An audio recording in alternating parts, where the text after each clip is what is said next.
come to the final part of our budget team deep dive. We've looked at teams between $30 and $50, we've looked at teams between $20 and $30, and today we're looking at the most exciting part, teams under $20. Now, where did I find these teams? I faced most of them at 2600 MMR and in the Masters tournament. Now, there's no guarantee that any of these teams will achieve these goals, but there is potential. Just a quick disclaimer, do your own research, this is not financial advice. If you enjoy the video, please leave a like below. So the first team we have here is a triple aqua with 2 Babylonias and 1 teal shell. This is a cheaper version of the team by Eagle Gaming on the right here that we looked at last time. At the bottom we have the maxed out team for reference of the ultimate aqua team at the moment in the meta. And at the bottom left we have a very creative team that I lost to myself and therefore I saw some potential in.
Next up we have these 2 double anemone teams with a bird at the back with eggshell. Both these teams come in under $12. Let's look at the gameplay.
this video's poison teams, all coming in under $14. There's a lot of creativity in these teams. The first one is just the Shrimpinator team with the jumping shrimp aqua and the Terminator at the back. The second one has a midliner with watermelon. This is important because its backliner cannot speed up. It's a mech with no arco, so the fact that it goes for the fastest Axie first helps this team survive longer.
next two teams are these bird beast plant teams that both come in under $13. Both have a backdoor bird, and then the one has a mech with a 0 cost card and the other one has the beast with the imp Ronin for energy generation.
Here we have two more teams, both coming in under $12. The first one has the two dusks with speed minus on both dusks and a thorny caterpillar. At the back we have the Terminator to finish the game off, and in the middle we have a tri-spikes that can possibly take out any Axie who's not on guard. At the bottom we have the jumping shrimp and a double nut arco mech at the back.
teams are ones with a dusk or a plant, and then double aquas. Now on the right we have the teams we looked at in the previous video between $20 and $30, and here we have the more budget versions. I really like the one at the bottom from Earl PSG, as it has that high level aqua in the middle, and then the rest of the parts are cheaper that you can upgrade your team as you go along.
Brings us to the end of our budget Axies deep dive. Here are 5 honorable mentions. These are all teams for which the footage was no longer available as the user changed their team and they're now playing with something else. I hope maybe they'll still inspire you.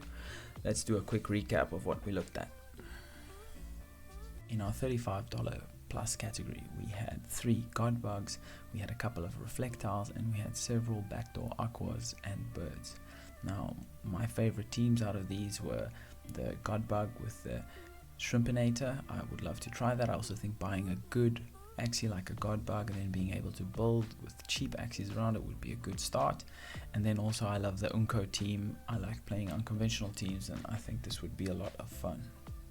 In the $20 to $30 category, we saw several double aquas and some triple aquas. All of these aquas had some way of doing additional damage, whether it be the perch for backdoor, the beast parts for additional plant damage, or the Babylonias. In this budget category of $11 to $20, we saw a lot of creative teams. My favorite for creativity would have to be the backdoor watermelon poison team. I thought that was great, and I also enjoyed the Tri-Spikes Dusks. I think that's kind of a forgotten meta and it might still have some potential. If I had to buy a cheap team for progression in this area, I would probably buy something such as the backdoor bird with the Axie Kiss mech in the middle, as that bird can easily be upgraded to a reflectile to take the team to the next step. I hope you've enjoyed this series. Please like the video, and if you'd like to see more creative teams in the future, subscribe to the channel.